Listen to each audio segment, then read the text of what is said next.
नमस्कार दोस्तों, स्वागत है आप सभी लोगों का हमारे चैनल ट्रेडिंग में दतुल में। आज हम बात करने वाले हैं ओरिएंट ग्रीन पावर लिमिटेड के बारे में। आपने देखा होगा गाइज की स्टॉक है जो कि फ्राइडे के दिन 3% तक की डाउन साइड दिखाया है। बहुत सारे लोगों के कमेंट्स आ रहे थे कि ऐसा क्या हुआ कि अचानक से इतनी बड़ी गिरावट देखने को मिल रही है, क्योंकि जिस तरीके से कंपनी की परफॉर्मेंस है, जिस तरीके से कंपनी का कारोबार है, आने वाला टाइम कैसा रह सकता है। बट गाइज यहाँ पे बहुत तगड़ी रिसर्च निकल के आई है बीते कुछ दिनों में। आने वाला टाइम रिन्यूएबल एनर्जी की ग्रोइंग क्या है 2030 तक कैसा रह सकता है, और अब आने वाला है 23 जुलाई को फाइनल बजट।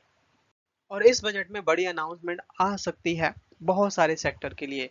बट अभी आपने देखा होगा कि जब तक बजट फाइनल नहीं हुआ था, लंबी तगड़ी यहाँ पे तेजी बनती हुई देखी गई, केवल इसी स्टॉक में नहीं बाकी और भी स्टॉक में। और इस समय जबरदस्त प्रॉफिट बुकिंग आ रही है। और 23 जुलाई आपका है मंगलवार को, तो मंडे भी मार्केट का इसी तरीके से माहौल रह सकता है। बट पावर स्टॉक और खासकर रिन्यूएबल एनर्जी, ये तो दिनों दिन चढ़ने ही वाले हैं, क्योंकि जिस तरीके से पॉपुलेशन बढ़ रही है, जिस तरीके से रिन्यूएबल एनर्जी की डिमांड बढ़ रही है, बहुत बेहतर रह सकता है फ्यूचर। तो चलिए गाइस, शुरू करते हैं हम अपना वीडियो। साथ ही अगर आप लोगों को हमारी वीडियो के माध्यम से थोड़ी सी भी हेल्प हो रही हो तो प्लीज़ आप हमारे चैनल को सब्सक्राइब जरूर करें। साथ ही गाइस, हम अपने चैनल पे गिव अवे का प्रोग्राम चला रहे हैं, जिसमें गाइस हमने 3 प्राइज सिलेक्ट कर रखे हैं जो कि आपके हेल्थ को देखते हुए। और जिसमें गाइस हमने अपना फर्स्ट प्राइज रखा हुआ है साइकिल, सेकंड प्राइज रखा हुआ है smart watch and third prize रखा हुआ है स्पोर्ट शूज। ये तीनों तीनों गाइस आपके हेल्थ के लिए बहुत अच्छे हैं। और बस आपको यहाँ पे करना क्या होगा कि गाइस, आप हमारे चैनल को सब्सक्राइब करना है।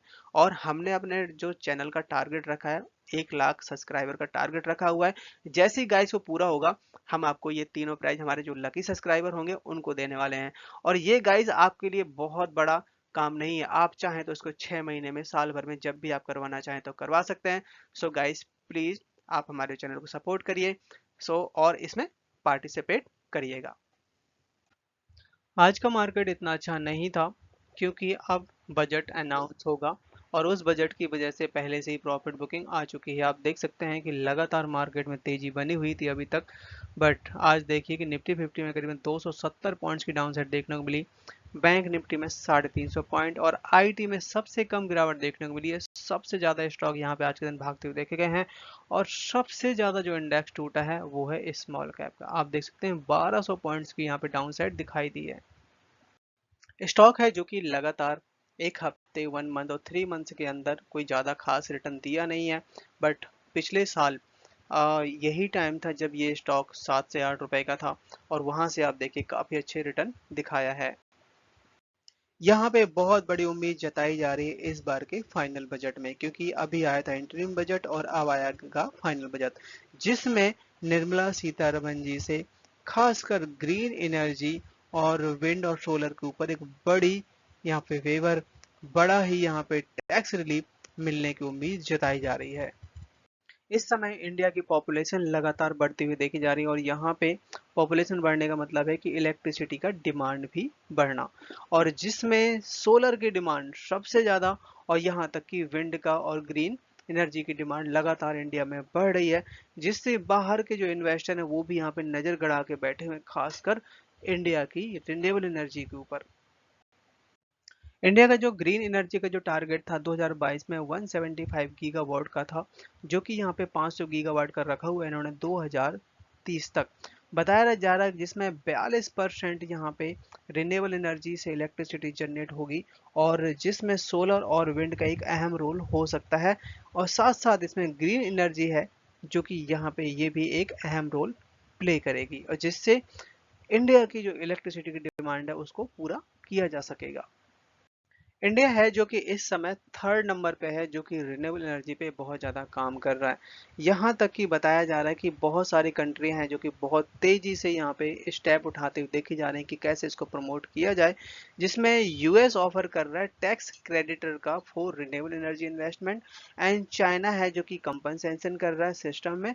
साथ ही इंडिया है जो कि इंसेंटिव प्रोवाइड कर रहा है। हर एक कंट्री लगा हुआ है यहाँ पे कि ज़्यादा से ज़्यादा रिन्यूएबल एनर्जी को प्रमोट किया जा सके। तो आप सोच सकते हैं कि रिन्यूएबल एनर्जी के जो स्टॉक आज इस लेवल पे हैं, यहाँ से आने वाले टाइम में 2030 तक कितना जा सकते हैं। तो आप अपने हिसाब से स्टॉक को सिलेक्ट करके और उनमें अपने इन्वेस्टमेंट कर सकते हैं। यहाँ पे मोडिस की तरफ से भी खासकर रिन्यूएबल एनर्जी, वो भी इंडिया के लिए एक बहुत अच्छी रेटिंग दी है। आप देख सकते हैं कि $385 बिलियन का यहाँ पे टारगेट रखा है। इंडिया है जो कि करीबन 385 बिलियन जो कि टारगेट इस समय अचीव करने की बात कर रहा है, जिसमें 500 गीगावाट रिन्यूएबल एनर्जी 2030 तक हम टारगेट अचीव कर पाएंगे। और कोयले से चलने वाला जो बिजनेस है वो यहाँ पे डाउन हो जाएगा, क्योंकि इंडिया अब यहाँ पे ग्रीन हाउस के ऊपर ज़्यादा काम कर रहा है, जिससे ज़्यादा कार्बन को कम किया जा सके। अभी जो बजट आएगा, बजट में यहाँ पे जीएसटी रिलीफ के ऊपर बहुत ज़्यादा बातें हो रही हैं और उम्मीद जताई जा रही है, क्योंकि यहाँ पे जो भी कंपोनेंट यूज होते हैं, चाहे सोलर हो, चाहे आपका ग्रीन एनर्जी हो, चाहे आपका विंड टर्बाइन हो, इनके जो कंपोनेंट में जीएसटी है या फिर बाहर से जो इंपोर्ट करते हैं उसके टैक्स में अगर कमी आएगी तो यहाँ पे और भी बढ़ावा दिया जा सकता है। और ये जो बजट है 23 जुलाई को आने वाला है, उस दिन है मंगलवार। इसके साथ साथ यहाँ पे बैटरी पे भी बहुत ज़्यादा इन्वेस्टमेंट किया जा चुका है अभी तक, लगभग 1151 करोड़। क्योंकि चाहे विंड हो चाहे सोलर हो, इलेक्ट्रिसिटी तो जनरेट करते हैं, बट इनको स्टोर करने की भी ज़रूरत पड़ती है। तो वो स्टोरेज करने के लिए करीबन 600 एनर्जी स्टोरेज परसेंटेज बाय अगर देखा जाए तो वो जूम कर चुका है, और 2033 तक ये बहुत ज़्यादा बढ़ने वाला है।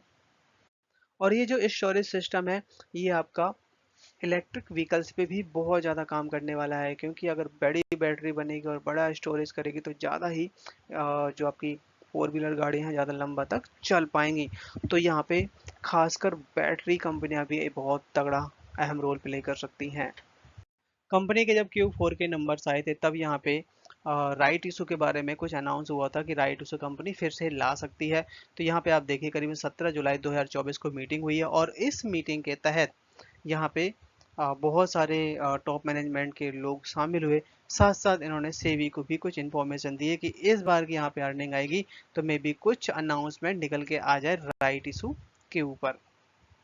अब चलिएगा इस बार के अर्निंग कैसे रह सकते हैं Q1 के, और साथ साथ Q4 के कैसे थे, दोनों को कंपेयर कर लेते हैं। उस बिहाफ पे हम अभी से अपनी प्लानिंग बना सकते हैं।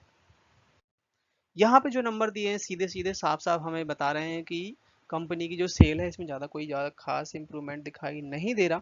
पर सबसे ज़्यादा कंपनी यहाँ पे ट्राई कर रही है अपना लोन चुकाने के लिए। तो अगर इनकी सेल पे देखा जाए तो 44 करोड़ की सेल थी एक साल पहले, जो कि इस समय 36 करोड़ आई है Q4 के नंबर्स में। और सबसे ज़्यादा अगर हम बात करें इंटरेस्ट की, देखिए तो हम जो अभी बात करते हैं इंटरेस्ट 19 करोड़ पे किया है, क्योंकि कंपनी लोन चुकाने में ज़्यादा ट्राई कर रही है। नेट प्रॉफिट की बात करें तो 25 करोड़ का लॉस है कंपनी को। तो यहाँ पे कोई खास इंप्रूवमेंट नहीं है, बट यहाँ पे Q1 से ज़्यादा उम्मीदें जताई जा रही हैं। आज के दिन स्टॉक ने हाई बनाया 21 का, लो बनाया 20 रुपए का, क्लोजिंग दी 20.34 पे, करीब 3% तक की डाउन साइड दिखाई दी है। चार्ट पर नजर डाली जाए तो यहाँ पे आप देख सकते हैं कि स्टॉक है जो कि काफ़ी चला था, और जब बजट आने वाला था आपका 34-35 रुपए तक गया था, वहां से अब स्टॉक काफ़ी ज़्यादा शांत माहौल में काम कर रहा है और 18 से 20 रुपए के रेंज में ही चलता हुआ दिखाई दे रहा है। तो यहाँ पे अब 20 रुपए का सबसे बड़ा सपोर्ट है, और ऊपर तरफ के लेवल 22 रुपए का, और नीचे की तरफ अगर आता है तो फिर आपको 19 रुपए तक भी स्टॉक जा सकता है। अभी रिसेंटली यहाँ पे जो शेयर होल्डिंग पैटर्न है वो चेंज हो चुका है। FII पब्लिक और प्रोमोटर्स के पास यहाँ पे कितना स्टेक है, तो यहाँ पे अगर हम बात करें प्रोमोटर्स का, मार्च 2024 से लेकर जून 2024 के बीच में कोई भी शेयर नहीं बेचे गए हैं।